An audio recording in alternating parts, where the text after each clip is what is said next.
Qué alegría, chicos, celebrar una nueva sesión de Cine Barrueco para analizar Asbestas, película del año 2022, española, dirigida por Rodrigo Sorogoyen y escrita por Isabel Peña y Rodrigo Sorogoyen. Y la sinopsis dice lo siguiente. Antoine y Olga son una pareja francesa que se instaló hace tiempo en una aldea del interior de Galicia. Allí llevan una vida tranquila, aunque su convivencia con los lugareños no es tan idílica como desearían. Un conflicto con sus vecinos, los hermanos Anta, hará que la tensión crezca en la aldea hasta alcanzar un punto de no retorno.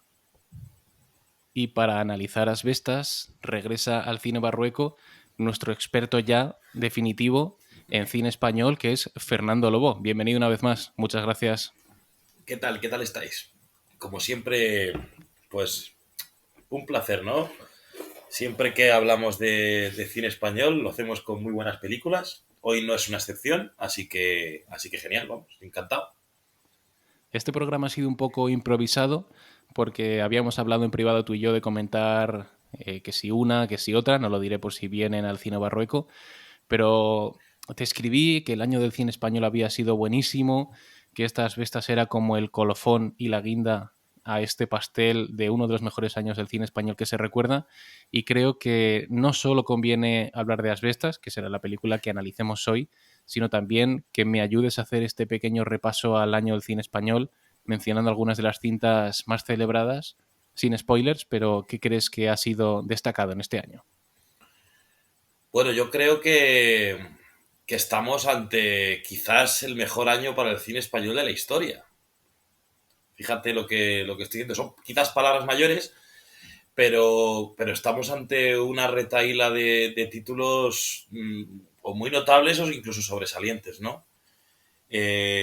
Además, está pasando algo que creo que va a empezar a pasar en los próximos años, que porque lo habitual, digamos, en la industria del cine era dejar como el cine español aparcado para cuando acabase el Festival de San Sebastián, ¿no? Que, como sabéis, se celebra en septiembre. Y sin embargo, este año, antes del Festival de San Sebastián, ya habíamos tenido dos títulos muy importantes, ¿no? Como son Alcarrás, que también pudimos analizar, ¿no? Durante un ratito aquí en el podcast, y Cinco Lobitos, ¿no? Que también es otra de las películas que ha copado la mayoría de las nominaciones a los Goya. Y creo que puede ser una tendencia de cara a próximos años, ¿no? Porque lo que pasa actualmente, sobre todo para los que trabajamos dentro del mundo de la exhibición, es que te juntas con que cada semana hay un título interesante de cine español, ¿no? Y es muy costoso la labor de intentar darle su ubicación a todos los títulos, ¿no? Entonces, el hecho de que se puedan repartir un poquito a lo largo de todo el año, pues puede ser muy bueno tanto como para la propia industria como para el público que pueda disfrutar en cada momento de las grandes películas, ¿no? Estamos hablando de películas que no necesariamente pueden ir dirigidas a un gran público, pero confírmamelo, el público ha respondido a estas grandes cintas. O sea, que no son comedias familiares como también las hay, sino que son dramas intensos y que también han funcionado, si no me equivoco. Sí, claro, al final el público está muy acostumbrado, digamos, a por un lado tener el cine de Almodóvar, de quizás Fernando Trueba, Amenábar, Iciar Bollaín, ¿no? Y por otro lado, teníamos títulos pues más comerciales. Estaríamos hablando de perfil de películas como las de Santiago Segura, como Ocho apellidos vascos, ¿no? Que en su momento pues rompió, digamos, todos digamos, los registros de taquilla o incluso Perfectos desconocidos, ¿no? ¿Os acordáis de aquella comedia de enredos también? Y bueno, pues ahora están apareciendo nuevas voces que se están sumando a todo ese panorama de directores y directoras muy interesantes que ya teníamos, sobre todo voces femeninas, ¿vale? Porque en este caso pues estamos hablando, por ejemplo, ya dos películas que he mencionado, como son Cinco Lobitos, que es una ópera prima, y Alcarrás, que es una segunda película de dos directoras nuevas muy interesantes, que aparte de hacer unas películas muy interesantes, también han cosechado un buen éxito de taquilla, ¿no? Que muchas veces es también lo que prima, ¿no? Para poder llegar a más público se tiene que generar una bola de nieve, ¿no? Hasta que no ven 5.000 personas una película y esas 5.000 personas la van recomendando, no va creciendo y creciendo y creciendo una película. Y eso es muchas veces lo que pasaba con títulos muy interesantes otros años y que ahora pues podemos decir que la industria del cine español está en un buen momento, en un momento de auge. Pues para comentar Asbestas y para seguir hablando de este buen año del cine español, está también, por supuesto, mi admirada Esperanza Chica. Yo de cine español poco te voy a decir, porque lo que veo es lo que me obliga a saber. Y sí, gracias por eso. Y bueno, es verdad que sí que me ha sorprendido. Alcarrás no la he llegado a ver, la de Cinco Lobitos sí, y me gustó muchísimo. O sea, me metí muchísimo en la película, me hizo reír y me hizo llorar. Los diálogos me parecían súper naturales, es como si estuvieran dentro de mi familia. O sea, me sentía como en plan de así habla la gente. Y me gustó muchísimo, o sea, no esperaba nada de la película porque no sabía nada de ella, como además Fer me lleva normalmente a ciegas a las películas, pues es lo bueno. De esta tampoco, de Asbestas tampoco sabía nada y casi que en este caso hubiera sido mejor que lo hubiera sabido, porque, bueno, ya diré mi opinión al respecto. Pero eso, yo a rasgos generales pues no tengo tanto criterio como vosotros, que habéis visto muchísimo más. Entonces, bueno, luego cuando ya entremos a opinar sobre la película, pues ya os digo lo que opino como espectador mediocre que soy. En Cinco Lobitos reíste y lloraste, pero en Asbestas no has reído demasiado. Sí, he reído cuando me he ido, porque he dicho, por fin se ha acabado este sufrimiento totalmente innecesario. Muy bien, Fer. Hacía tiempo que no venías, pero te refresco. En esta primera parte del programa analizamos la película sin spoilers. Así que te voy a pedir tu opinión general sobre la película, comentando cualquier aspecto, menos, por supuesto, detalles argumentales. Bueno, antes de nada, también me gustaría hablar de otra película, antes de cerrar este pequeño capítulo, que hay que dar una mención especial a uno de los mejores directores que tenemos en este país, que es Carlos Bermúdez. Carlos Bermúdez. Carlos Bermúdez. Con ese apellido tiene que ser bueno. Claro, sí. Carlos Bermúdez, pero sin ginebra y sin aceituna y sin rodajita de naranja, ¿eh? Estamos hablando de uno de los mejores directores tiene una carrera todavía corta, ¿no? Es una persona muy joven, pero lo ha vuelto a hacer, ¿eh? Tenemos Mantícora, que actualmente está en cines y que es que la una tengo pendiente, pero también... que la veré a día de hoy que estamos hablando del podcast. Todavía no la he visto, pero me gustaría verla lo antes posible. Es una película muy buena, trata un tema muy jodido, es una película a la que es mejor ir sin saber demasiado previamente de ella, ¿vale? Pero es una película que también me gustaría recomendar como de las más destacadas del año, junto con las que hemos ya hablado y con las que, por supuesto, vamos a hablar, que ya entro en ella y que para mí es, sin duda, la mejor película española del año. Por muchos motivos, ¿no? Es decir, evidentemente hemos hablado de Alcarrás, hemos hablado de Cinco Lobitos, el Festival de Cine de Málaga es el festival de cine español más importante, ahí estuvo Cinco Lobitos, que también estuvo en Berlín, uno de los festivales más importantes del mundo, donde Alcarrás ganó, y eso es una cosa importantísima. Y yo creo que eso es lo que marcó realmente la entrada, digamos, de Alcarrás como mejor película para representar a España, ¿no? Pero claro, siempre hay que esperar a que acabe el año, ¿no? Para poder hacer un poquito, digamos, el análisis global. Y realmente la película del año es Asbestas. O sea, no solo por calidad cinematográfica, sino porque al final es un conglomerado de géneros, pasando por el western, el thriller, el drama. Tiene personajes tanto masculinos como femeninos súper complejos, unos diálogos brillantes, una escenografía...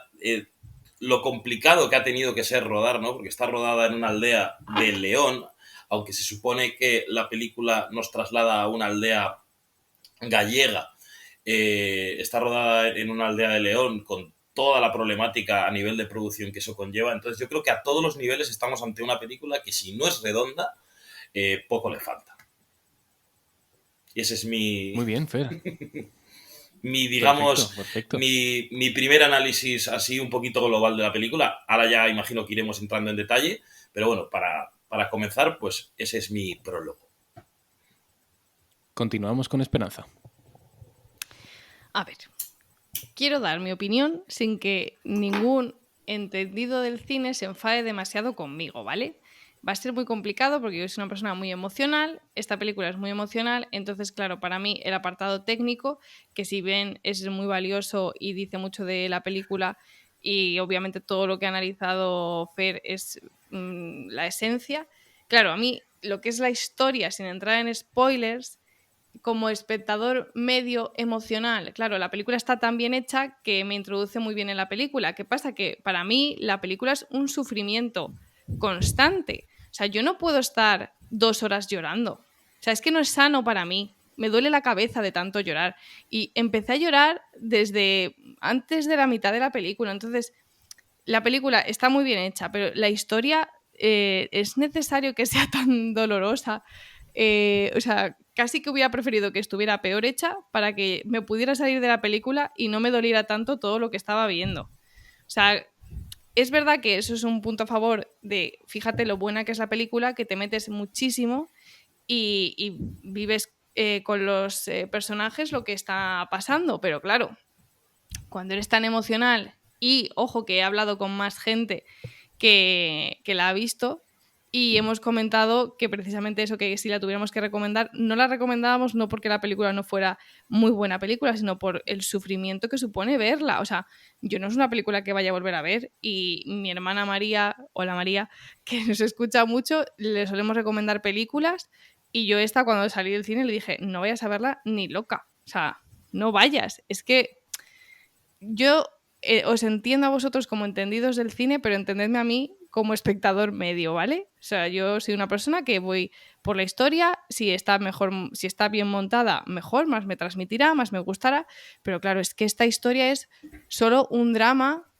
Yo no podía dejar de pensar en lo absurdo del problema que hay detrás de este drama y en cómo todo iba degenerando y en mi sufrimiento y en que yo no podía dejar de llorar. Es que salí de allí y en plan, por favor, Fer quería hablarme y yo, no me hables, es que solo quiero llorar. O sea, y además quiero llorar desconsoladamente porque me desgarró muchísimo. O sea, que, insisto, es tan buena la peli que consigue eso, pero claro, yo no pago para que me hagan sufrir de esa manera. Es que lo mejor de la película yo creo que fueron las palomitas, que conseguí que el hombre me las rellenara un poco más, que es muy rancio y nunca me rellena las palomitas como yo las quiero. Y fue lo único que saqué bueno de ese día, os lo juro. O sea, es que yo me fui a mi casa y al día siguiente seguía triste y preocupada por la película. O sea, me dejó tan mal cargo de conciencia, tan mal cuerpo, que sí, que enhorabuena por lo que vaya a ganar, si ganará de todo, pero ojo, macho, a mí me destrozó. Mi Bueno, por objetivo en suerte la este vida podcast durante... te puede servir un poco de terapia.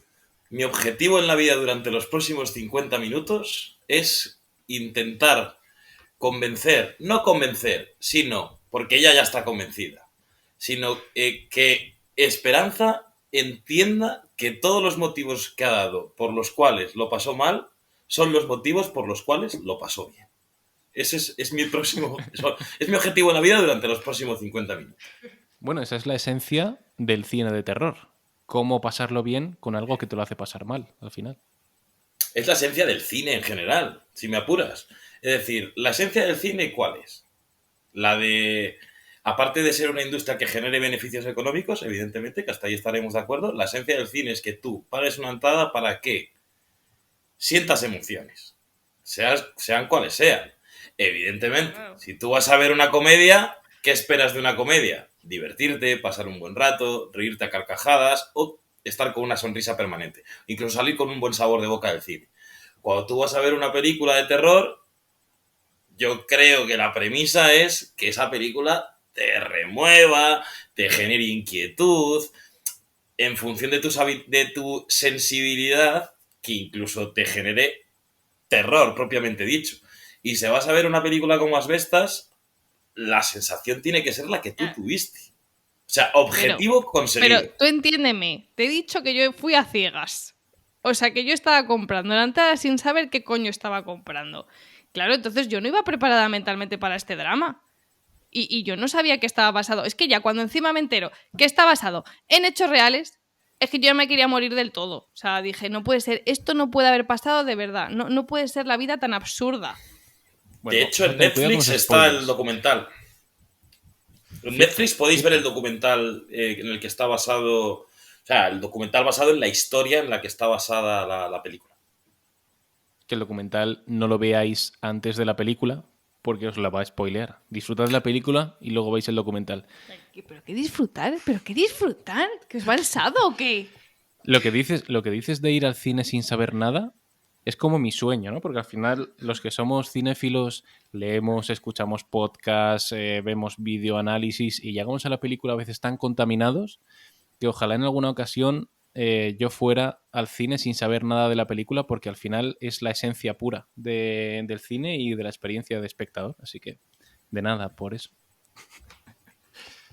Para los que solo nos escuchan, les estoy mirando muy mal. Bueno, Bueno, yo, voy yo de con hecho mi... Sí, cuando, cuando vi la película apenas sabía nada de ella, es decir, no conocía la historia en la que estaba basada. Yo hace tiempo, ¿no? Que me enteré de que Sorogoyen estaba rodando en León y demás y tal, y a mí eso ya de por sí me parece interesante porque me parece un director muy interesante y muy bueno. Y yo no sabía que iba a ver al cine y me pareció, o sea, bueno, de hecho la primera vez que vi la película ni siquiera la vi en un cine, ¿no? La vi a través de, bueno, de una plataforma que hay para académicos, para pues, tener la vista para el cine y demás, para saber a lo que me enfrentaba de cara a yo poder transmitirla a los espectadores y demás. Y deslumbrante. O sea, no saber es lo mejor que hay con esta película, yo creo. O sea, si alguien llegado a este momento no sabe de qué va la película, que vaya al cine antes de seguir informando. Es decir, que pare aquí y ya nos sigue viendo una vez que vaya a la película. por mi parte yo creo que es una película... A mí me sorprende esta película porque yo cuando salí del cine pensé que era una película notable. O sea, digo, vale, es una muy buena película. En todos los apartados de los que se compone una película, es muy buena.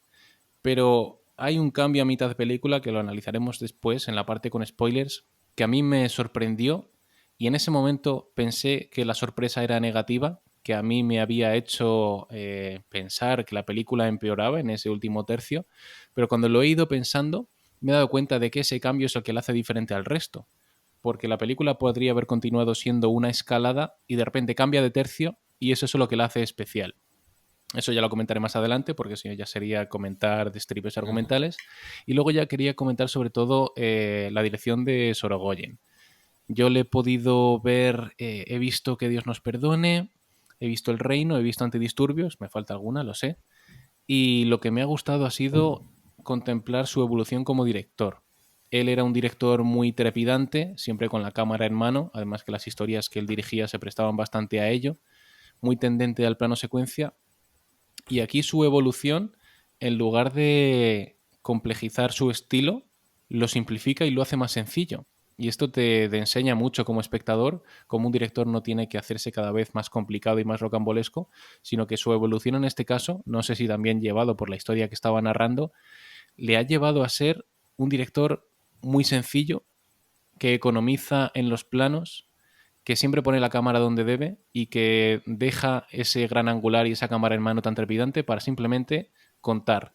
Y a mí es lo que me ha sorprendido, esa evolución suya como director. No sé si continuará así ahora en adelante, si tiene que contar una historia más de acción como puede ser Antidisturbios, va a volver a esa cámara en mano tan intensa, pero me ha sorprendido esa evolución suya como director y la verdad es que me sorprende en algunos planos, como por ejemplo en el bar, cuando te das cuenta lleva 10 minutos un plano secuencia, que es un plano fijo, y ahí reside la maestría del director, ¿no? De Rodrigo Sorogoyen. Como en algunas ocasiones sí que ha sabido transmitirnos esa tensión desde la cámara y como en esta ocasión sabía que lo que tenía delante, sus actores y el entorno eran suficientes para transmitir y que él desde la cámara no tenía nada más que ponerla y ya está.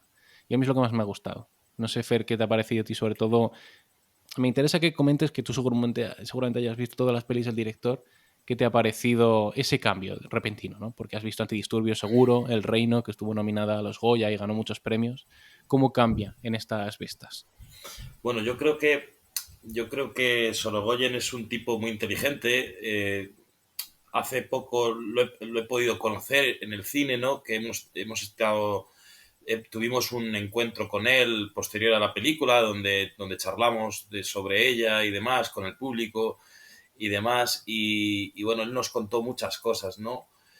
Yo creo que es un tipo muy inteligente en el sentido de que se conoce muy bien todas las estructuras del cine. Efectivamente, como tú decías, tanto en El Reino como en Que Dios nos perdone, y yo creo que Antidisturbios también, son películas que se prestan a lo que tú dices, a que sea todo mucho más trepidante y, y sin embargo, yo creo que te falta una película por comentar que imagino que quizás no la hayas visto, que es No lo he visto. Estocolmo, que es una película que también, digamos, se cocina a fuego lento, ¿no? Como le pasa a Asbestas, ¿no?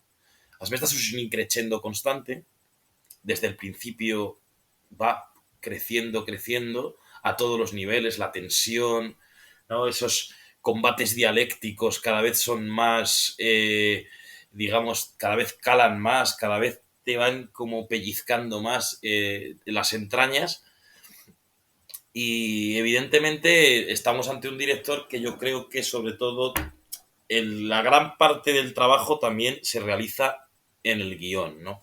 Donde tiene esta colaboración magnífica y que seguirá durando mucho tiempo, ¿no? O así nos dijo él, con Isabel Peña, su co-guionista, o él es el co-guionista de ella, porque tiene una forma muy curiosa de trabajar, que es la de estar durante meses y meses y meses reuniéndose para hablar de lo que quieren hacer con el guión, y una vez que tienen clara la estructura del guión, tienen claras las tramas, tanto la principal como las secundarias, tienen claros cómo van a ser todos los personajes y demás, se separan, cada uno se va a su casa y cada uno escribe la mitad de la película. No sé si esto lo conocíais o no lo conocíais, pero cada uno escribe la mitad de la película y luego lo juntan, se dan el ok o discuten algunos puntos y va para adelante. Es decir, que cada uno escribe la mitad del guión. Y es muy curioso, ¿no? Esta forma de Sí, sí. trabajar. Lo de dividirse el guión es más frecuente, es decir, al final cuando hay películas con 2, 3, 4 y más guionistas es frecuente repartírselo, sobre todo en las series, pero lo que llama más la atención son esta serie de reuniones que ellos Claro. tienen en las que solo hablan y apuntan cosas en una pizarra. A mí me hacía mucha gracia escucharle a él que ellos se reúnen para hablar de la película y a lo mejor pasan meses también en el grado de calidad y de estatus en el que han llegado se lo pueden permitir, imagino, pero meses y semanas de solamente charlar de la película y discutir sobre cosas que no existen ni siquiera en el papel, ¿no?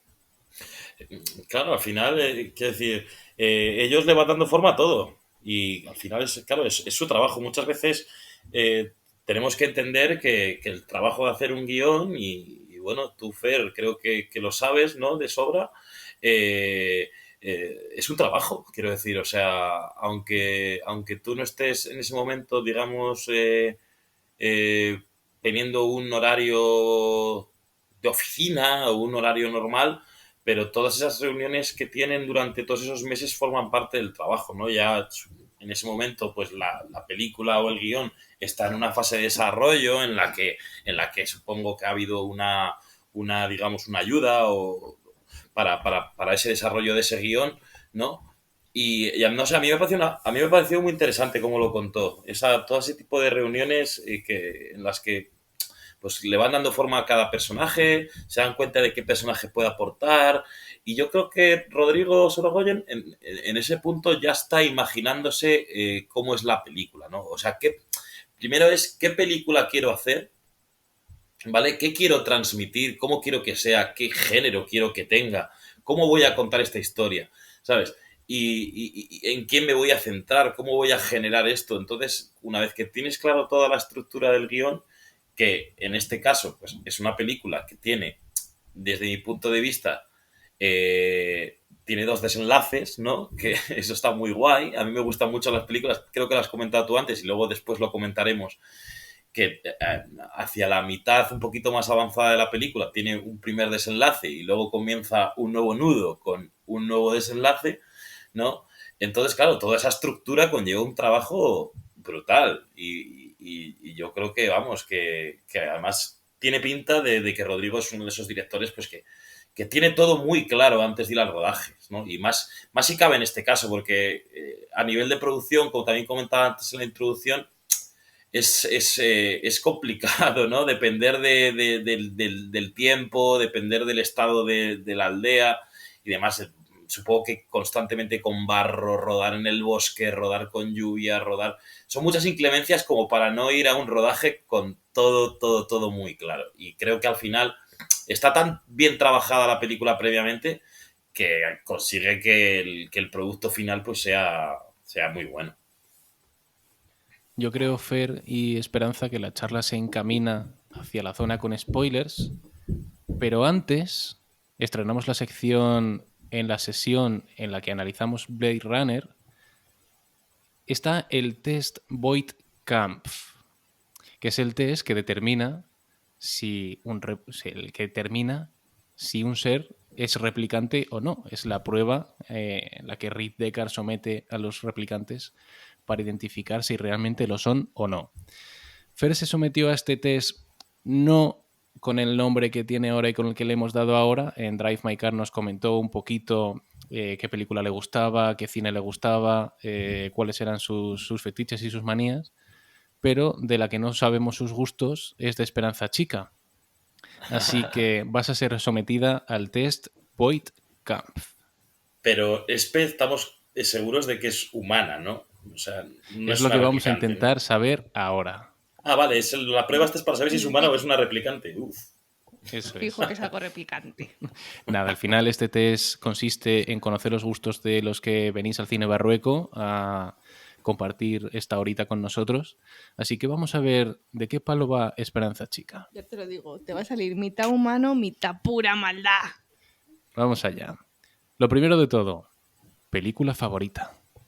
Esa es fácil, Gladiator. ¿Sabéis por qué?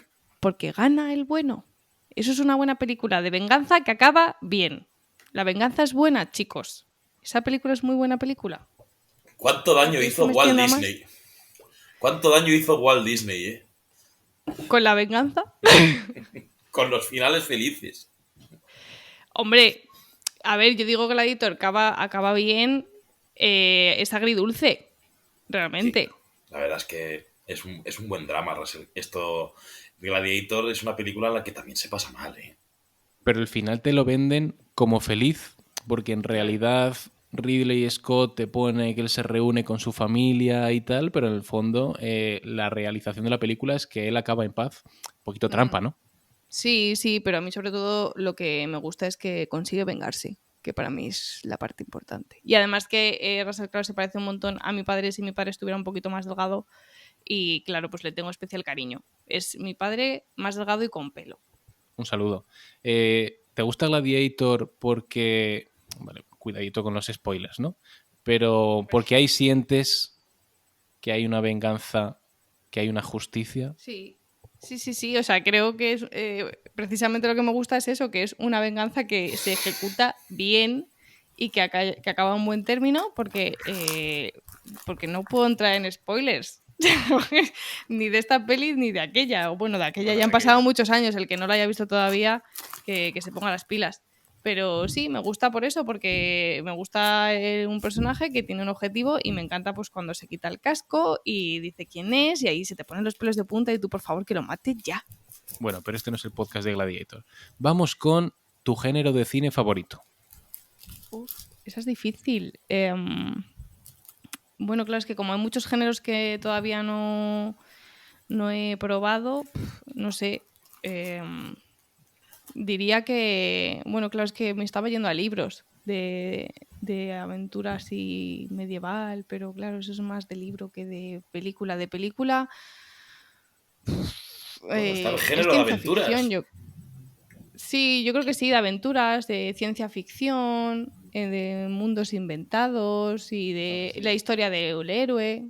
Esas cosas, yo creo que es el género. No sé cómo se llama como tal. Vosotros sois más aventuras, sí. Aventuras, Sí, sí, sí. fantasía, o sea, por ejemplo, lo Sí, que serían películas como las de Piratas del Caribe o, ¿no? O El Señor de sí, los sí. Anillos. Sí, tal cual, sí. Star Wars, así como... Desde luego, romántico no es mi género. No, ni romántico ni terror, ni de esas de miedo. La comedia tampoco en el cine tampoco es que me encante. Y sobre todo las románticas las odio. Fer, quedamos 4 románticos en el mundo, ¿eh? ¿Verdad? Quedamos 4. ¿Con quién has topado tú que eres el mayor romántico que existe? Quedamos 4 románticos, tú y yo, y nos faltan por encontrar a los otros 2, que en próximas ediciones de Cine Que Barroco me los he los cargado yo. presentaremos. Vamos con la siguiente pregunta que dice, bueno, es una pregunta, es que comentes a ver qué te ha parecido lo mejor que hayas visto en estos últimos meses, que hayas destacado.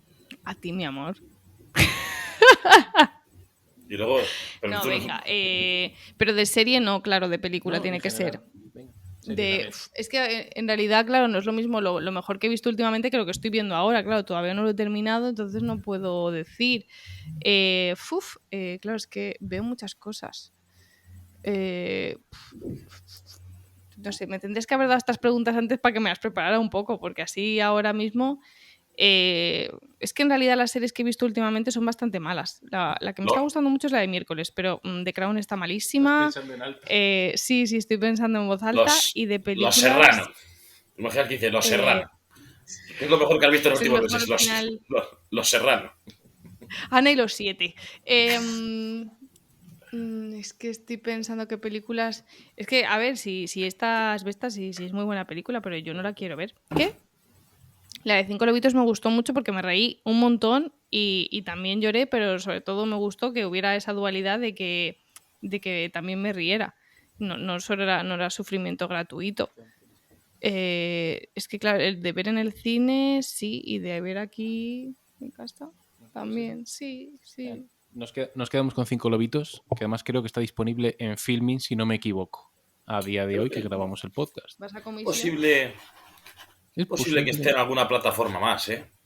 Sí, es la que me viene a la cabeza ahora mismo. Y vamos con la última cuestión, que es si recuerdas la primera vez que viste una película en el cine 2 veces. ¿En el cine? ¿O si ha ocurrido? Claro que sí que ha ocurrido. En la vida, El Rey León seguro. En el cine. En el cine yo creo que ha sido alguna de la de Avengers, yo creo. Alguna de Marvel he visto 2 veces. Y el de Star Wars seguro que también. Pero claro, como no sé en qué orden van, ¿sabes? No sé cuál se estrena primero. La de Avengers la he visto, la vimos una vez en la feria del cine y luego la fuimos a ver. La vimos primero en el estreno y luego en la feria del cine. La primera, la Infinity War, yo creo que fue. Tengo buenas noticias para los amantes del cine. 5 lobitos está disponible en Movistar y en HBO también. Pensé que ibas a decir que en cine embajadores. También. También, por supuesto. Pues hasta aquí el test Void Camp. Muchas gracias, Esperanza. Te daré los resultados al término del podcast off the record. Ay, no, off the record no, dilo ahora. Tengo que pasarlos por la máquina. Y arrancamos el apartado con destripes argumentales.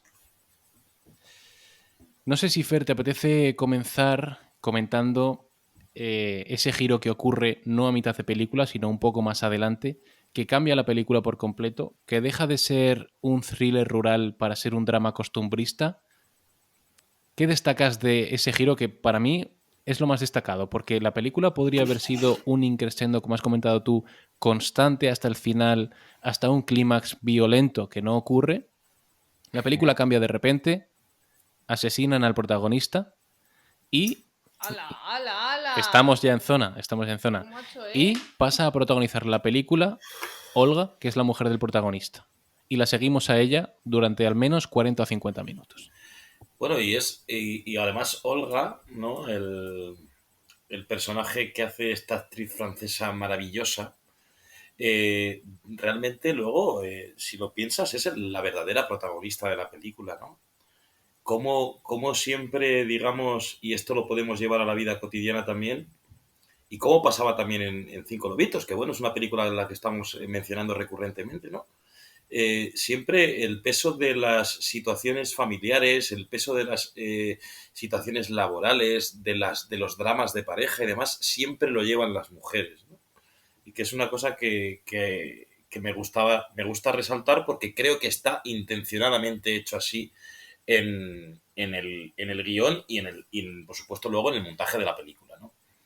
Entonces, bueno, a ver, respecto a este giro, bueno, creo que para empezar me parece brillante porque es lo que da sentido al título de la película, ¿no? Si lo pensáis, al principio de la película hay una escena donde podemos ver esta técnica milenaria digamos, de atrapar a un caballo salvaje, ¿no? Para cortarle el pelo. Y al final, esa escena que vemos al principio y que, digamos, deja de cobrar sentido con lo que es el desarrollo luego de toda la construcción de ese clímax que vemos al final a mediados de la película, cobra sentido con la forma en la que matan al protagonista, ¿no? Al personaje también que hace Denis Menochet, que es un actor excelente, ¿no?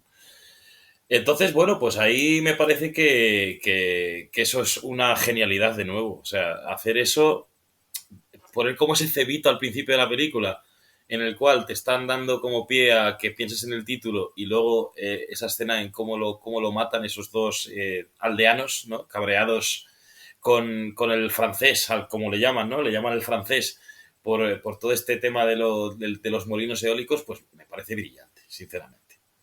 Y me he puesto a divagar y se me ha olvidado que me habías preguntado. ¿Qué te parece una este cosa giro? recurrente. Si a ti te pareció que cortaba el ritmo que venía trayendo la película, porque es un cambio radical. La estructura habitual de las historias suele ir siempre hacia arriba y aquí de repente corta en seco Vale. y a mitad de película te arranca una nueva. Eso al espectador le tiene que chocar. Luego yo creo que te recompensa, pero de primeras, Claro, ¿cómo recibes tú eso? claro. Cuando veo la película la he visto 2 veces, ¿vale? Entonces, yo cuando vi la primera vez la película, sí que me quedé un poquillo moscatel, ¿no? Me quedé con la sensación de, joder, ¿y ahora qué, no? ¿Qué va a pasar ahora? Porque, joder, a ver, es una cosa que se estaba viendo venir, ¿no? Que la violencia de esos dos aldeanos cada vez iba siendo superior, que cada vez era como que estaba más cercano ese momento. Yo sabía que la película duraba 2 horas y cuarto, sabía que llevaba viendo la película, no llegaba a hora y media, y decía, ¿y ahora qué va a pasar? ¿No? Y eso también me parece que es cojonudo, porque en ese momento dices, joder, todavía queda un montón de pelis, es decir, todavía van a pasar un montón de cosas, ¿no? Al final, en resumen, creo que el giro argumental que se produce, este giro que hemos comentado, yo creo que es lo que da sentido a toda esa estructura de la que he hablado al principio, toda esa parte previa en la que tenemos un increchendo que es sensacional, que es brutal y que genera todo ese desasosiego, todas esas ganas de llorar, ¿no? Y que bueno, que hace que también cobre sentido también, digamos, esa segunda parte en la que el protagonismo pasa al lado femenino de la historia. En mi caso, el cambio tan brusco hizo que se me hiciera un poquito larga la película. Yo la verdad que no era consciente de cuánto tiempo llevaba de película, no sabía cuánto duraba la película. Yo ya os digo que voy a ciegas al cine y reconozco que estaba, como finaliza con el desenlace, parece, del protagonista, yo pensé que ya lo que quedaba era atar cabos y finalizar la historia. No sabía que iba a profundizar tanto en la historia de la mujer, que es verdad que luego sí que me gusta porque le da sentido y por lo menos dices, bueno, pues del todo no se salieron con la suya. Pero bueno, o sea, igualmente es remover más la tristeza de ver a esa mujer ahí con los problemas que tiene con la hija y demás. Y esa parte yo reconozco que a mí sí que se me hizo un poco larga porque no sabía cuánto quedaba, simplemente. Entonces era como había ya un desenlace, yo no sabía que tenía que esperar otro desenlace que tenía su propio nudo y su propia historia, con lo de las ovejas, con lo de la hija. Entonces, yo reconozco que a mí, como espectador medio que soy, siempre lo reiteraré, se me hizo un poco largo, pero vamos, que sí que es verdad que es algo novedoso, que no tampoco lo había visto, pero claro, supongo que esta historia necesitaba precisamente más final que simplemente el asesinato sobre el que gira todo. Lo que pasa que, bueno, que al final, como también tardas mucho en llegar al asesinato, yo pensaba que todo terminaba ahí. Y yo personalmente no me terminó de gustar ese cambio de ritmo y ese cambio de forma de tratar la película. Pero bueno, entiendo que vosotros que sois más entendidos, pues sí. Yo recuerdo que me comentaste que pensabas que iba a ser un toma y daca, que iban a dar una los aldeanos, que le iba a devolver el francés, pero me dijiste que te sorprendió y que te daba pena porque el francés nunca devolvía, era muy buen hombre. Sí, eso yo lo pensaba que iba a ser una escalada de violencia, de venganza y de las riñas entre un vecino y el otro, que se iban a ir haciendo putadas hasta que una putada se iba a ir de madre y iba a acabar en desgracia. Pues eso, que al final se iban a enfadar tanto que iba a acabar de forma mucho más pasional. No tan frío y tan premeditado como resulta ser al final. O sea, yo creo que es de lo que más me duele es eso, que sea algo tan frío, que tenga, o sea, tanta inquina, de verdad tanta inquina te resulta todo esto como para que tenga que matarlo. Y lo peor es que dices, bueno, es que es una película, el personaje es así. No, es que lo peor de todo es que hay una persona por ahí suelta en el mundo que piensa exactamente así. No una, dos. Y es lo que hace que yo pierda la fe en la humanidad y en todo. Pero sí que es eso, que yo pensé que iba a ser algo más equilibrado.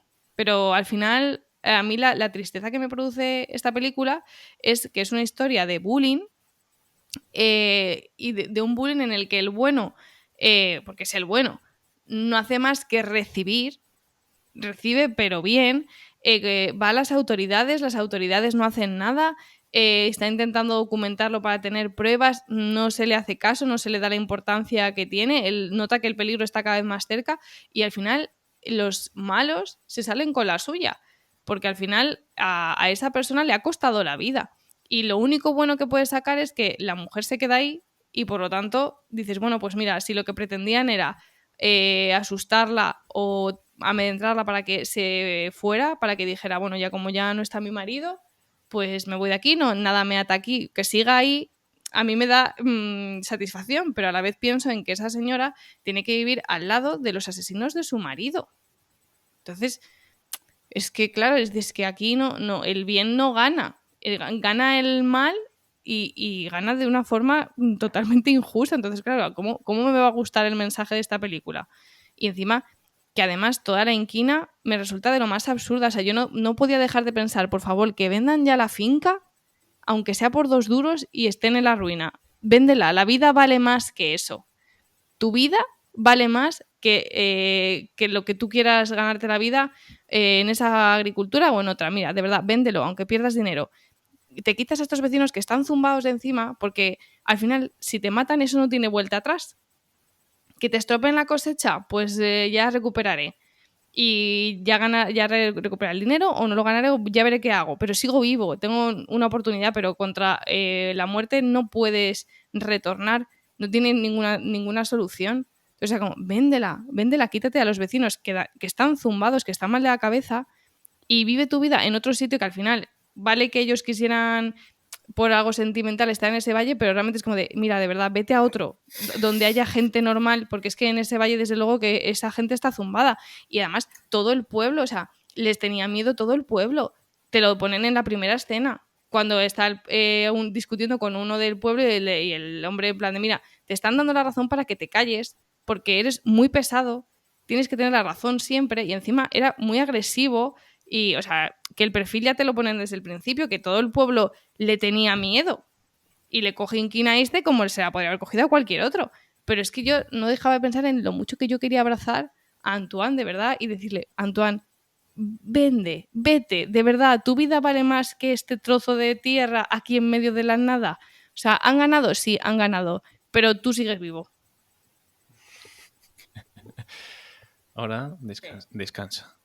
Yo quería comentar 2 cositas. Primero, para terminar un poco con el apartado de la mujer, comenté antes que me había sorprendido negativamente ese cambio, un poco como a todos, ¿no? Que nos pilló en shock.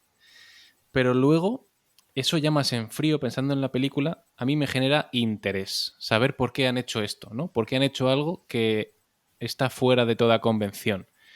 Y esto incide en 2 cosas. Primero, en ese mundo de hombres, ¿no? En el que está siempre presente la violencia. Y luego la dignidad un poco de esta mujer coraje, que yo creo que al principio, o por lo menos durante la primera mitad de la película, me da la sensación de que ella no quiere estar allí. A él lo veo mucho más pasional, más emocionado, y cuando a ella la veo trabajar, vivir allí, estar tan solos como están, teniendo a la hija lejos, a mí me da la sensación de que esa idea ha sido de él y que ella ha ido con él porque le apoya y porque le quiere, pero no quizá porque era su primera intención. Y luego, sin embargo, es el asesinato de su marido el que le hace querer estar ahí y entender el proyecto de vida que quería construir su marido. A mí eso es lo que me interesa. Y eso ya cambia un poco y me hace pensar y meditar en la película. Y este personaje femenino crece muchísimo, tiene todos los valores positivos que te puedan ocurrir y cómo sí que tengo entendido que la sociedad gallega es un poco matriarcal, a pesar de que son los hombres luego los que ejecutan, ¿no? Y los que... Pero sin embargo es esa madre de los dos aldeanos y esta madre a la que no se atreven a tocar. Al francés Antoine sí, pero a ella no. Y ella se impone ante ellos y les gana, porque ellos no se atreven a hacerle nada o no pueden hacerle nada. Y a mí eso es lo que me sorprende de esta parte de la película, que luego crece con la llegada de la hija y con esa discusión que tiene, que si te das cuenta, si os dais cuenta, hay dos grandes diálogos largos en plano secuencia, que son la discusión en el bar entre Antoine y los dos hombres y la discusión de la madre con la hija, que son dos planos casi de 10 minutos cada uno en plano secuencia, que marcan un poco las dos películas distintas que tenemos aquí. Y luego hablabas, Espe, de que está el bueno y los malos, que los malos son muy malos, pero no son muy malos por lo que piensan, sino por lo que hacen. Porque cuando están en esa discusión en el bar de plano secuencia que comentamos antes, los argumentos de San son totalmente válidos. De decir, tú llevas aquí 3 años, has venido porque te lo podías permitir y tienes un proyecto ecológico, un poco de esta mentalidad progresista, ¿no? Y ellos llevan ahí 50 años en el barro y en la mierda y su argumento es válido. Lo que no es válido es luego lo que hacen, ¿no? Pero tú ahí lo puedes llegar a entender. Y qué grande tiene que ser una película para que tú empatices con el malo y a pesar de que luego es totalmente deplorable, ahí digas, pues tienes razón, ¿no? No han llegado a un entente en esa conversación que era lo que Antoine quería. Yo creo que precisamente el hecho de que ocurran todas esas cosas que, a ver, para empezar, claro, una pareja francesa que se va a una aldea gallega a remodelar casas, a vivir de la tierra, a vivir del campo y demás, ya son dos personas porque están intentando, digamos, tener un proyecto de vida poco convencional, ¿no? Y si ellos venden la finca, si ellos siguen el transcurrir normal de lo que hubiese hecho cualquier persona, estaríamos ante una película convencional. Y probablemente no habría película, de hecho. O sea, la película reside en todo ese conflicto, ¿no? Y Habría precisamente... gente viva. Sí, bueno, pero joder, es una historia de ficción. En las pelis de ficción la gente... ¿no? Pero no es de ficción, es verdad, que eso es lo peor. Sí, bueno, pero al final está ficcionada. Quiero decir que, con que es de ficción, quiero decir que es una película, que sí que está basada en hechos reales, pero bueno. Y yo estoy bastante de acuerdo con Fer. Quiero comentar también dos cosas. Por un lado, lo que ha comentado Fer, ¿no? Que también me estaba viniendo a la cabeza cuando lo comentaba Espi, que es la capacidad empática del espectador para ponerse no solo en la piel de los buenos, sino en la piel de los malos. Buenos y malos, porque realmente no hay una verdad universal. Quiero decir, para mí una situación me puede parecer muy mal y a vosotros os puede parecer muy bien, ¿no? ¿Quién tiene la razón de los dos? ¿Quién tiene la verdad de los dos, no? Y yo sí que tenía esa capacidad de ponerme en la piel de Sam y en la piel de su hermano y decir, si yo estuviese en su piel, si yo fuese un ignorante como ellos, una persona de baja cultura, una persona que se ha dedicado toda la vida a trabajar en el campo, que toda la vida lleva viviendo en la misma aldea, que solo conoce de ir a trabajar, ir al bar a tomar vinos, a jugar al dominó, vuelta para casa y así día tras día, tras día, tras día. Y este tipo que lleva aquí 3 años, que me parece muy bien lo que haga y todo lo que tú quieras, pero está afectando a mi futuro, ¿no? Entonces, hay que tener esa capacidad de ponerse en la piel de ellos y decir, claro, y ahí está también lo cojonudo de la peli. El hecho de que te puedas poner en la piel del malo y digas, joder, tiene sus motivos para actuar como está actuando. Hasta que, evidentemente, traspasa, digamos, la línea de los derechos humanos y de la legalidad para hacer hasta según qué cosas, ¿no? Ibas a comentar algo, Espe, creo. Ah, no, solo estaba diciendo tonterías, sí. Ah. Y luego, por otro lado, a ver, Asbestas es una película que se cocina a fuego lento, ¿no? Hasta aquí estaremos de acuerdo los tres, ¿vale? Y bueno, un poco yo creo que las cosas que cuenta también son un reflejo de la sociedad y la película está hecha también antirreflejo de la sociedad. Y aquí os voy a presentar, ya sabéis que me gusta bastante filosofar, pero aquí os voy a presentar la teoría de la inmediatez que hay en nuestra sociedad de hoy en día. Si pido un Uber, cada vez quiero que el Uber me llegue, o sea, lo pido con la compañía que me va a salir más barato, que me va a dejar en menos tiempo en casa y demás. Si pido comida, que quiero que me llegue antes, cuanto antes a casa, porque quiero comerla ya. Si veo una película, como este es el caso, eh, quiero que el desenlace sea ya, porque así la termino ya, porque así ya como que marco otra película por vista. Y entonces estamos poco acostumbrados a películas exigentes, películas que no lo ponen fácil, películas que se van construyendo a base de una atmósfera que se va generando muy poco a poco, muy poco a poco, muy poco a poco, muy lentamente, y que nos sacan de nuestra zona de confort. Y evidentemente yo estaba viendo Asbestas y a mí, evidentemente, San y su hermano, que no me acuerdo el nombre del personaje que interpreta a Diego Anido, ¿vale? Pero no me acuerdo el nombre del personaje. Son personas que no me caen bien. Pero es que sin ellas no habría película. Y la película es tan buena, o bajo mi punto de vista, evidentemente, es tan buena gracias a estos dos personajes que son, vamos, o sea, es una pena que estén los dos compitiendo por el Goya Mejor Actor Secundario, No, porque porque yo... Anido está en Revelación, creo. No, ¿No? están los dos en Mejor Actor Secundario, sí. Porque, ¿No te vamos, parece, Fer, no te parece son que aunque en mundos brillantes. totalmente opuestos, Alcarrás y Asbestas cuentan un poco lo mismo? Porque en Alcarrás no hay enemigos, o por lo menos no hay antagonistas, como pueden ser San y su hermano, pero el conflicto es el mismo, ¿no? Sí, sí. Al final es un, digamos, lo que pasa es que quizás Asbestas es más redonda porque tiene parte de western, tiene parte de thriller, tiene parte de terror, tiene... Y al final Alcarrás era simplemente el drama, ¿no? No había violencia, al menos no había violencia física, ¿no? Aunque sí verbal.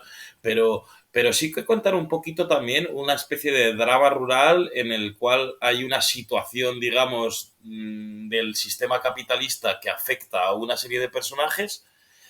El problema está en cómo se desarrolla en una y cómo se desarrolla en otra, ¿no? Estamos en Alcarrás, estamos ante una familia, digamos, civilizada, con mayor o menor nivel cultural, pero que intenta salir para adelante de una vía pacífica, y aquí estamos ante dos tipos rurales que son digamos, los malos del año del cine español, que, es que te sacan por un lado de quicio, te encogen el corazón, y además es una película, ¿verdad? O sea, sobre todo el personaje que hace Diego Anido, esas miradas que tiene, esa cara que tiene de hijo puta, y cómo es capaz, sin decir nada, de decir tantas cosas, ¿no? De provocarte ese miedo a no querer en tu vida enfrentarte a una situación como esa. Creo que conviene, perdona que te corte, hablar de los actores, porque creo que estamos entrando por ahí, podéis continuar, pero vamos a hacer especial hincapié en las actuaciones. Yo es que con lo que ha dicho Fer del personaje este de Anido, me ha recordado una escena que en apariencia es como sin maldad, porque tú todavía no sabes lo que está pasando, que es cuando se le estropea el coche a Antoine y este se cruza por su camino, tú no sabes la relación previa que tienen, pero sin embargo se tensa todo muchísimo y tú acabas sintiendo miedo del anido este, en plan, pero ¿está de broma o no está de broma? ¿Pero por qué le está humillando? ¿Le va a ayudar o no? Y al otro al final ya se acaba enfadando de verdad y tú como de, ay, por favor, que alguien le ayude con el coche, que se le ha estropeado, el otro se va como indignado. No sé, o sea, se genera como una tensión muy tonta de lo que parecía que era una situación bromista porque tú no sabes la relación que tenían, no sabes por qué está ahí como hay una tensión, no sabes por qué, y desemboca en una tensión muchísimo mayor que a mí el anido ese me dio muchísimo miedo. O sea, yo ahí pensé ya que, digo, aquí ya se van a pegar. Y de hecho, disfruté, la película yo la disfruto precisamente de cuando hablas de que se hace a fuego lento, la disfrutaba en los momentos en los que no pasaba nada porque yo estaba tranquila. Yo Claro, yo estaba creo bien, que estaban ahí recogiendo sus cositas, estaban vendiendo en el mercado, haciendo sus cuentas, y entonces yo ahí era feliz porque no pasaba nada. Y luego ya volvía la tensión y yo volvía otra vez en plan de pobre hombre, con el bullying, con lo de las baterías. O sea, no me digáis que por mucho argumento válido que tenga el San este de las pelotas, que está bien envenenar una cosecha que podrían haberlos envenenado a ellos. O sea, vamos a ver. y escupiéndoles y luego de noche con el coche esperándoles para persiguiéndole por el campo. Vamos a ver, o sea, Esa que escena le es da igual los brutal. argumentos. Que yo no puedo empatizar con alguien que piensa así, cuando encima además el otro le está intentando decir que entiende su argumento, pero que también entienda que con el dinero que le iba a dar por lo que estaba vendiendo su tierra, no iba a conseguir nada de lo que él pretendía conseguir con la licencia de taxis y no sé qué historias que se había montado en su cabeza. O sea, es que encima se lo está intentando decir, en plan de que no te da, que tu plan maestro no es tal. Pero ahí se siente ofendido porque el francés es superior moralmente, no ejerce esa superioridad moral, pero San sí que se siente inferior y es lo que le ofende y lo que termina por explotar esa conversación que parece que al principio va por buen camino, pero que al final te da a entender que es imposible que se entiendan. Hombre, pero es que ya ha demostrado durante toda la película que es moralmente superior porque no le ha hecho nada teniendo en cuenta todas las putadas que le están haciendo a él. O sea, ya es moralmente superior. No hacía falta Bueno, una conversación.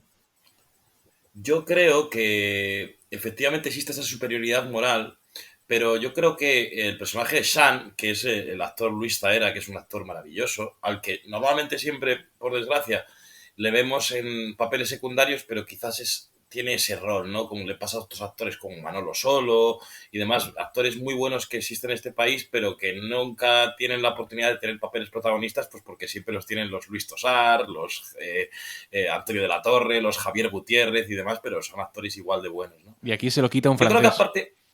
aparte, sí, yo creo que aparte de esa superioridad moral, está claro que el personaje de Shan y el personaje de Diego Anido, que Fer, ¿sabes cómo se llama el actor? No, Es el que estamos hablando personaje. del rato de Diego Anido. Te lo digo en un segundo. Tú puedes seguir. Vale, yo sigo diciendo, ¿no? Que al final tienen cierta animadversión por el hecho de ser extranjero, ¿no? Porque ellos también utilizan la violencia verbal con el resto de aldeanos, ¿no? Se ve precisamente, Espe lo comentaba antes, ¿no? En esa primera escena del bar, evidentemente hay más tipos que no han firmado lo del asunto para vender las tierras, para que pongan los Lorenzo se llama. Lorenzo, sí. Para que no pongan. O sea, que hay otras personas que no han firmado, pero claro, esa gente es del pueblo. Entonces ellos, bueno, pues lo entienden.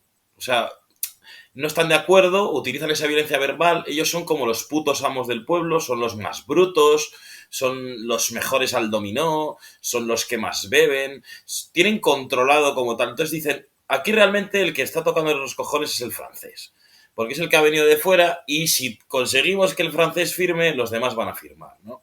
Entonces, a ellos, aparte de esa superioridad moral, tienen esa animadversión, digamos, por el hecho de que es una persona extranjera, ¿no? Que no es del pueblo. Es un tío que ha venido, al igual que en otras películas comentamos que existe una parte previa de los personajes que no conocemos y que cuando acaba la película esa vida de esas personas continúa, aquí con escenas como la que ha comentado Esperanza también del coche, ya intuimos que desde el principio esa relación ha sido muy mala, incluso antes de que sucediera todo esto de los molinos, y es por el hecho de que estamos hablando de unas personas muy ignorantes, en cierto modo, digamos, racistas, ¿no?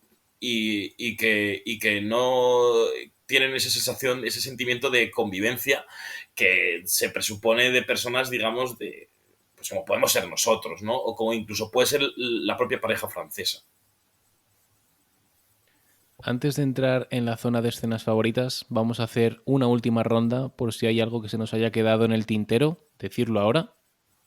Y es que de lo que comentabas del tema de los actores, la verdad que es que no puedo decir nada malo porque, bueno, en parte la película sale así de bien porque todos los actores son muy buenos. O sea, yo el francés lo quiero achuchar, a la mujer le quiero dar un abrazo e insistirle para que siga porque es una mujer ahí que lo está haciendo súper bien, que está ahí buscando con su mapita, ella va buscando hasta que encuentre algo.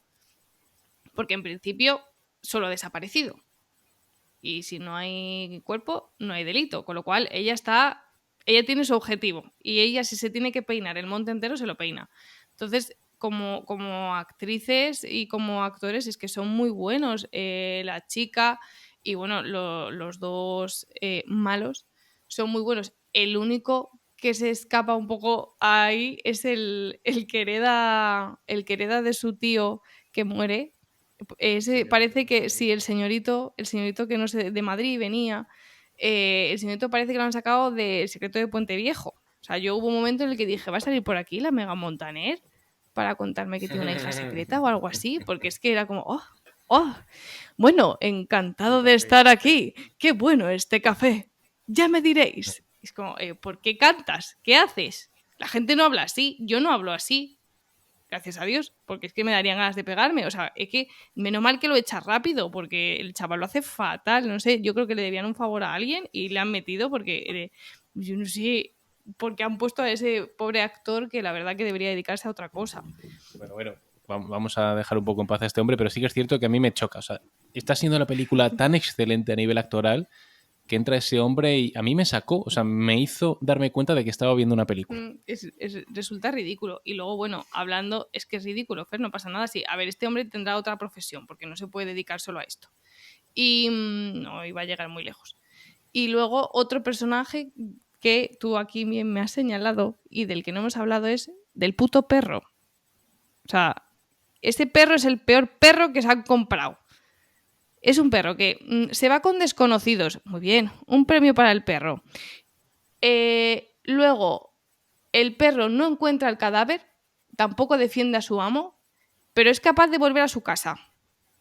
¿Puede haber perro peor? O sea, es que encima vuelve a que le alimente, ¿sabes? Y es como, no, haber defendido a mi marido o haberme indicado con tu olor dónde está mi marido ahí. No, el perro es el personaje más inútil de toda la película y yo le odio. Le odio muchísimo. O sea, hay perros a los que amo y a ese perro lo odio porque es un perro de mierda. ¿Para qué quieres un perro en el campo que no sirve para nada? Yo ese perro no sé dónde lo compraron, junto con el actor del té. Pero Ha quedado a los gusto. perros en los pueblos son así, ¿no? Es decir, yo tengo muchas anécdotas de ir a casas rurales y con mi familia o con amigos y demás, y de repente encontrarte en el pueblo al típico perro que te acompaña durante todo tu paseo por el pueblo, y él está allí contigo y demás. Y luego yo me acuerdo una vez en un pueblo de Asturias o de Cantabria que incluso fuimos a hacer una ruta, bajamos todo un sendero que llevaba hasta una playa de estas con acantilados y demás, el perro bajó hasta abajo con nosotros y luego subió y es porque el perro interpretaba que éramos igual, que nos estaba pastoreando. ¿Sabes? Entonces el perro yo me acuerdo Pero que nos llevaba... pero igual si el perro hubiera... O sea, yo los perros que conozco es cuando hay algo de peligro con mi dueño, por la relación que ellos tienen con sus dueños, joder, que hubiera saltado un poco. O sea, te compro que el perro fuera a por... Pero que esté, no sé, debería como tener ahí un cierto instinto de que su dueño está en peligro y además que si es su dueño debería también saber un poco cómo seguir un rastro, ¿no? Sí, pero no es un A perro mí, doméstico, quiero decir. O sea, es a un mí me perro que pareció está un acostumbrado... perro horrible. No sabemos qué le pasa al perro antes de la película. Quiero decir, igual el perro tiene 10 años y llevaba 7 años. O sea, Una el perro es un película perro que solo está para el acostumbrado a perro, por vivir en favor. libertad. Spin-off. Está Un acostumbrado a vivir spin-off. en libertad. Pero bueno, por ir un poquito a acabar con el tema de los actores, decir bueno, que son unas interpretaciones muy buenas. Yo creo que Rodrigo Sorogoyen es uno de los mejores directores de actores que hay, ¿no? Porque en todas sus películas, si tú te fijas también, por ejemplo, por irnos a la serie de Antidisturbios, ¿no? Todos esos están brillantes todos y no es fácil porque en Antidisturbios no todos los actores son brillantes, ¿no? Entonces, y sin embargo están todos y yo creo que transmite muy bien lo que quiere y también dijo Fer antes, sabes situar muy bien la cámara para sacar el partido a cada escena, para sacar el partido a cada frase, a cada interpretación y yo creo que es una cosa de esa que también es muy disfrutable. Yo creo que conviene, hay películas que vemos, ¿no? Y las vemos, digamos, como para pasar el rato y demás, pero yo creo que es interesante destripar y estar viendo la película e incluso darle un segundo visionado y fijarte en todas esas interpretaciones y lo que generan, ¿no? O sea, lo que están generando y darte cuenta de eso, ¿no? Está genial hecho, está muy bien. Pero ¿has conseguido convencerme de que la vuelva a ver o no? Yo ya te he dicho que tú ya estabas convencida, ¿sabes? Lo que pasa es que tienes una venda. tienes que salir de Matrix. Tienes que coger Es la que estoy pastilla tan a gusto en Matrix. roja o la pastilla azul. El filete allí sabe muy bien. El filete de cifra. Matrix es la zona de confort. Y este tipo de películas, te sacan de la zona de confort. Hay personajes Sí. difíciles, No, se sí. sufre Es y, que, es claro, lo, o sea, y es lo bonito. sí, yo entiendo, por eso decía que nadie se ofendiera de la gente que entiende de cine, que obviamente yo no soy una entendida, pero si está nominada a tantos Goya y tiene tanto reconocimiento, por algo será. Si la película, el problema es eso, que está tan bien hecha, los actores son tan buenos, de verdad, el guión te mete, es natural, te parece eso como una historia tan cercana y estás tan dentro de la película que claro que para la gente que es muy emocional, pues es un sufrimiento continuo. Y claro, pues yo pues salí muy mal y yo al día siguiente, ya te digo que yo al día siguiente seguía dándole vueltas. Pero, insisto, sí, yo sé que la película es muy buena, pero que también me entendáis a mí como ser humano. Pero yo te puse la lista de Schindler. ¿Y qué te dije cuando terminó? No me acuerdo. Pues te dije, déjame llorar, anda. Todo el mundo ahí dejando una piedrecita a todos los que había salvado. No, por favor, es que son dramas innecesarios. Si yo ya sé que hay maldad en el mundo y que todo es una mierda, pero no hace falta que me pongas películas para regodearme en esa basura, ¿sabes? Bueno, que nos Sí, estamos pero estancando. el cine tiene esa capacidad social, educativa e instructiva de que no miremos para otro lado. Y de que reflejarnos las cosas que pasan en el mundo para que, aunque vivamos dentro de unas vidas determinadamente cómodas, no nos olvidemos de que suceden otras cosas y de que otras personas tienen unas vidas que no son iguales que las nuestras. Pues con esta reflexión tan bonita, no se me ocurre mejor manera de dar por cerrado el análisis. Y ahora sí, vamos con el apartado de escenas favoritas. Yo tengo, a pesar de todo, de toda la bilis, yo tengo. Mi escena favorita. Los créditos finales, no me digas No. más. No. No es una escena en la que pase nada como tal. Hay muchas escenas en las que aparentemente no está pasando nada. Mi escena favorita es cuando va Antoine andando al molino y hay una imagen en plano general, se llama así, ¿vale? Que está el molino y él enfrente, abajo, bajo la sombra, en chiquitín del molino. Y está el molino ahí girando y haciendo ruido. Y no sé, me pareció como una historia eso de David contra Goliat. De él contra un sistema, contra una gran empresa que al final es la que ha provocado toda esta historia de odio, la ha provocado esa oferta de esa empresa, esa forma de tan agresiva de negociar, de creer que tienen derecho de comprar todo, de eso, de cómo una persona insignificante, chiquitita, estaba enfrentándose a todo un sistema gigante. O sea, me gustó y no era nada, o sea, no estaba pasando nada en esa escena y no sé, dura 5 segundos. No dura nada como tal, pero en lo poco que dura yo reflexioné muchísimo, o sea, estaba dándole vueltas en plan de, claro, es que es verdad, es que es él contra todo esto, que es enorme, es que fíjate, y encima le está costando a él su vida, esa lucha, porque él tiene sus principios y tal, y es mi escena no porque es eso, que no pasa nada, sino que solo con eso a mí me dieron para cavilar muchísimo rato, o sea, yo estuve ahí un rato dándole vueltas y esa es mi escena o mi foto favorita de la película. Muy original la escena que has elegido. Y si yo a veces puedo llegar a ser buena.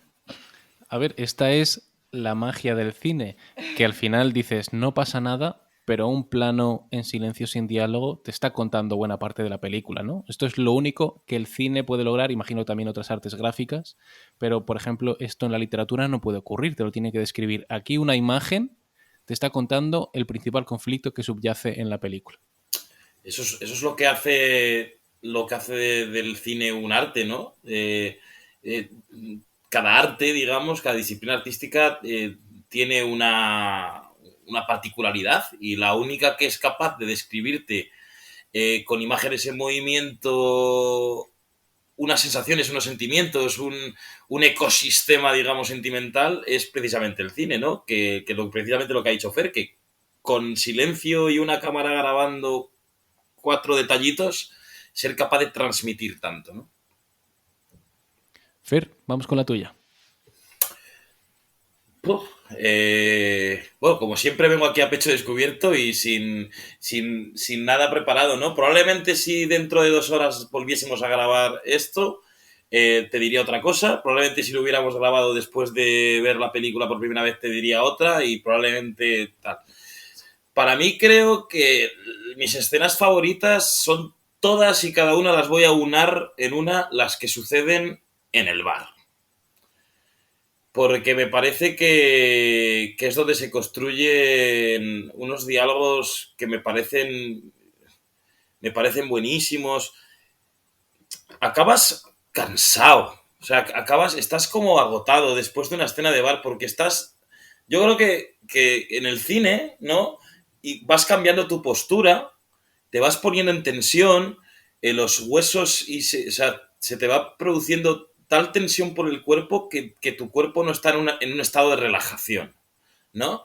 Y esa sensación que va increciendo con cada escena de bar y cuando llega una nueva escena de bar dices, y llevas ya 1 minuto de plano secuencia, como te has comentado, dices, ya viene otra vez el tema y tal, te va engarrotando, te va engarrotando, te va engarrotando y son unas escenas tan bien construidas, ¿no?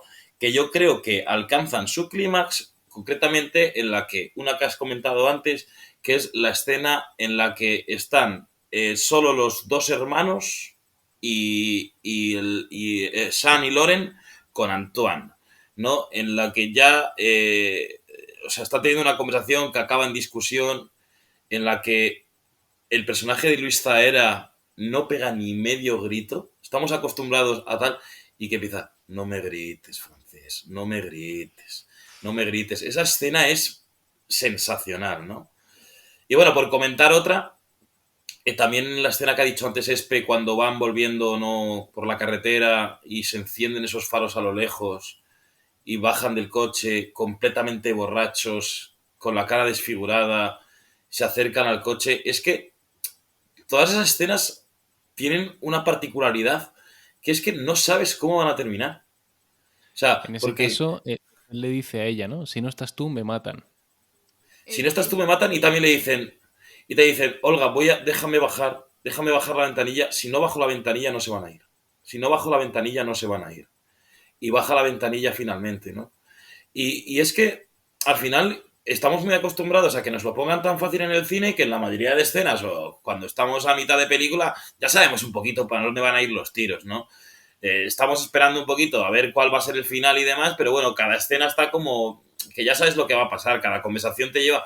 Y todas estas escenas son ese increciendo de desasosiego que no sabes cómo van a terminar, ¿sabes? Y no sé, están tan bien construidas que yo creo que todas esas escenas, estoy diciendo la palabra escena demasiadas veces, ¿no? Igual esto, digamos, a nivel de radio igual no queda muy bien, pero es ese increchendo constante que te va reconcomiendo por dentro, ¿no? Que es preciso, yo creo que es lo que construye la película al final. Yo voy a remarcar la escena que has dicho tú de la discusión que tienen en el bar, que es en plano secuencia, no porque no hayas dicho nada que no dijera yo, sino porque esto lo querría haber comentado al principio, que es lo que diferencia, yo creo, esta película de otras de Sorogoyen, que aquí con el plano secuencia, no es un plano secuencia de coreografía, de estos que estamos acostumbrados a ver, set de mal, un plano secuencia que recorre 1000 sitios, esto es un plano secuencia, pero es un plano secuencia fijo y incide en la idea de que en esta película Sorogoyen quiere ser un narrador invisible.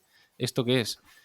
Lo contrario al narrador esteta, ¿no? Está el narrador invisible que hace que te olvides de que hay una cámara grabando y luego está Fer, a ti y a mí nos gusta mucho el cine esteta, nos gusta Wong Kar-wai, nos gustan estos cineastas que se recrean, que generan imágenes, pero que tú te estás dando cuenta de que estás viendo una película.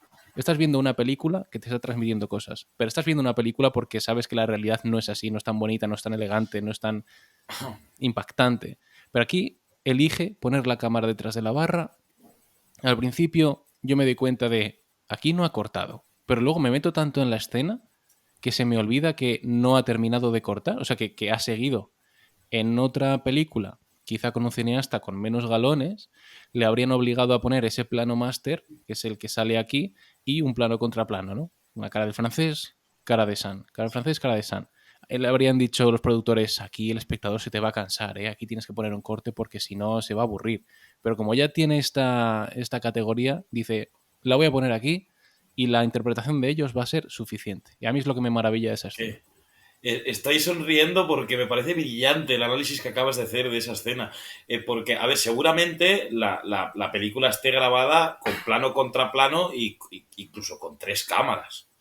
Estoy Pero ¿tú seguro. crees que teniendo ya la entidad O sea, que estará tiene plano Sorogoyen, ¿tú crees que ha Claro, puesto sí, plano sí. contra plano? Yo creo que ni lo ha puesto, ¿eh? Yo creo que sí, ¿eh? Yo creo que sí. Yo creo que está el plano general, que es el que vemos, que es el del narrador invisible, que es el que tú dices, que me parece brillante lo del narrador invisible. Y yo creo que sí que había plano contra plano. Otra cosa es que luego en el montaje tenga más sentido, porque también para hacer eso, Fer, hay que tener la categoría de un director como Sorogoyen para que te permitan hacerlo, porque precisamente has dado en el clavo lo de aquí se te van a cansar y aquí la peli se nos va a tomar por culo. Todo es increchendo que estamos ganando desde el primer momento se nos va a tomar por culo. Pero claro, también hay que cantar con la categoría de esos 2 actores.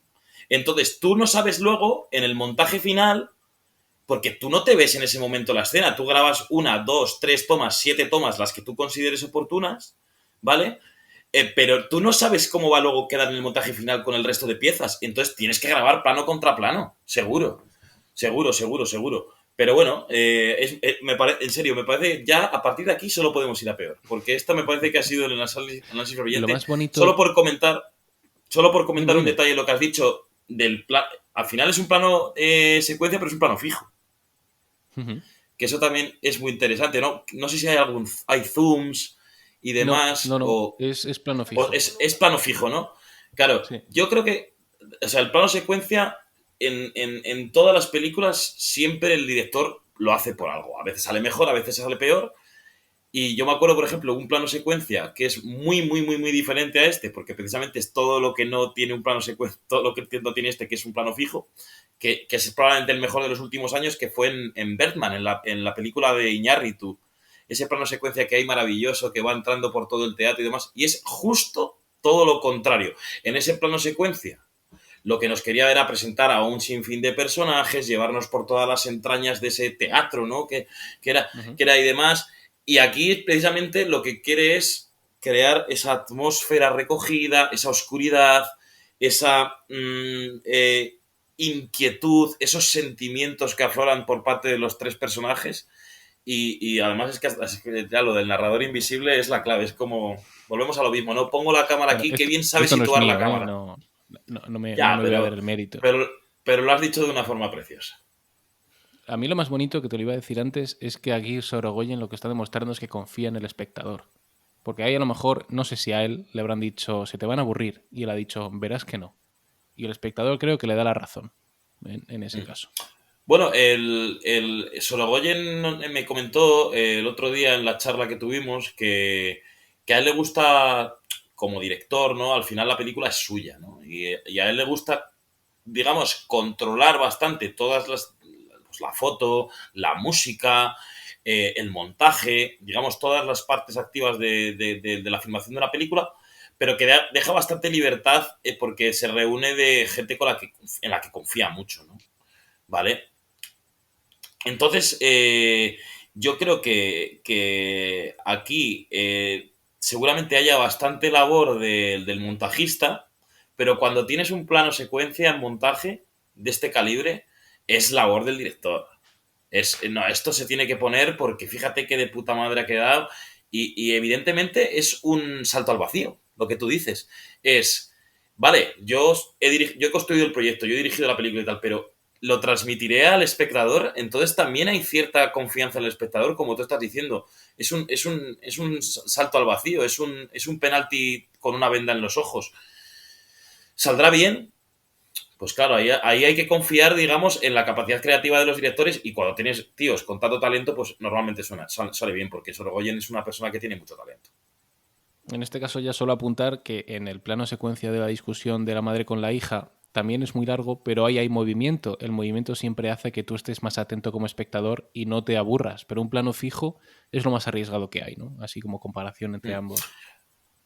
Claro, pero fíjate que una es una discusión muy contenida y con una agresividad que está basada en miradas, en lenguaje no verbal, en esa oscuridad que hay en el plano. El otro plano secuencia es en una cocina, con luz, con mucha virulencia de cámara, porque precisamente son una madre y una hija las que están discutiendo, Y se no están son dos gritando. enemigos. Sí. No es una guerra fría, sino que es una guerra caliente. Es la diferencia entre guerra fría y guerra caliente. Y todo lo que está a nivel de foto y a nivel de montaje y a nivel de movimiento de cámara es lo que nos lleva a la diferencia entre guerra fría y guerra caliente. Yo tenía apuntado otra escena. Hemos tenido una charla tan bonita que la voy a comentar solo por encima, que es el final, ¿Vale? que es cuando está la madre en el huerto, viene el guardia civil, un plano general, y le dice: hemos encontrado el cuerpo. Llega ella, se levanta, como ha hecho siempre, y le dice, o sea, muy fría, fría y entera a la vez. A veces no sé si es una cosa u otra. Y le dice, ¿tiene que ser ya? Y le dice, sí. Y coge y se va, se monta en el coche y fin. Esa entereza de la mujer de nunca se sobresalta por nada, ¿no? No sé si es una mujer de hierro, si es una mujer muy fría, pero esa entereza con la que afronta las cosas, no diré que es mi escena favorita, pero como ya hemos dicho otras, quería destacar este carácter que tiene ella siempre, ¿no? Es una mujer que ya sabe que su marido lleva, no sé si son 2 años, creo que sucede eso después de tal, lleva 2 años muerto, o 4, o 3, 4 los que sean, y que simplemente en ese momento casi que respiras, ¿no? De felicidad, De por alivio, fin ¿no? lo han encontrado, por fin todo el trabajo que llevo haciendo. Y sí, esa escena, digamos que pone la guinda a muchas de las temáticas que hemos abordado, ¿no? Todo, también lo comentaba Espe, ese trabajo incansable de esa mujer con su mapita por ir tachando zonas donde no va encontrando ningún resquicio, ninguna pista, llueva, nieva, el tiempo horrible en verano, en invierno, y ella sigue incansable, y yo creo que ese guardia civil dándole esa noticia es la guinda, ¿no? Es una escena, digamos, muy necesaria a nivel de dejar un poco satisfecho al espectador también.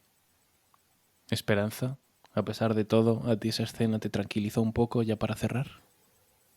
Bueno, en el momento en la película sí, porque pensé que iba a acabar con los otros dos en la cárcel, pero claro, luego cuando te lees la noticia y ves que no, pues ya me tranquiliza menos, la verdad. Pero sí, no, o sea, si solo tenemos en cuenta la película como tal, sin tener en cuenta la historia real que tiene detrás, sí, porque en principio con el cuerpo ya van a poder demostrar que lo han matado ellos dos, que se han deshecho del cadáver y que evidentemente que tienen que ir a la cárcel por ello. O sea que en ese sentido es satisfactorio. Y ya también, para rematar, hay una cosa que se me acaba de ocurrir que también me gustó muchísimo. Sé que lo estamos alargando mucho y que esto probablemente esté siendo un infierno menos para Alejandra. Vale, hola Alejandra, ¿qué tal? Un Que saludo. Si has llegado hasta me- aquí, que gracias. si has llegado hasta aquí, te lo agradezco, porque además me quiere tanto que le encanta escucharme. Y si puede ser hora y media, mejor que una hora, ¿no? Y es la escena en la que ella llega a donde ellos tienen a los animales. Dice, no, no, quitad de aquí, que yo no quiero hablar con vosotros, vengo a hablar con vuestra madre. Le dice, mira, mi marido está muerto, dice, tus hijos van a ir a la cárcel, pero tú y yo mañana vamos a seguir aquí. Y vamos a seguir siendo vecinas. Así que vamos a empezar a hacer las cosas bien y lo vamos a empezar a hacer tú y yo. ¿Sabes? Y la madre, que sabe perfectamente lo que han hecho sus hijos, pero no lo quiere ver, quiere mirar para otro lado, en ese momento tiene en la mirada le está pidiendo perdón, le está haciendo de todo a la otra, pero sin hablar también. Y esa es una escena también muy bonita. Y yo creo que también esa escena resume el poder femenino que tiene la película. Apagamos las luces del cine barroco. Fer, ha sido un placer tenerte, nos hemos alargado, pero que sepas que para mí siempre es un placer charlar y cuanto más, mejor. Lo que pasa es que tenemos que respetar también a nuestra audiencia y a nuestros espectadores y aunque seguramente nos hubiera gustado estar aquí 4 horas, bueno, tenemos que trabajar mañana. Un placer como siempre tenerte aquí de nuevo. El placer ya sabes que es mío. Yo te sigo tirando de nuevo la idea de que de cada 3 películas, una debería ser española, otra debería ser independiente y otra debería ser cine comercial, porque son las 3 vertientes que más triunfan a día de hoy en el cine. Y nada, a ver si con suerte pues me haces caso. Estamos Y, trabajando en ello.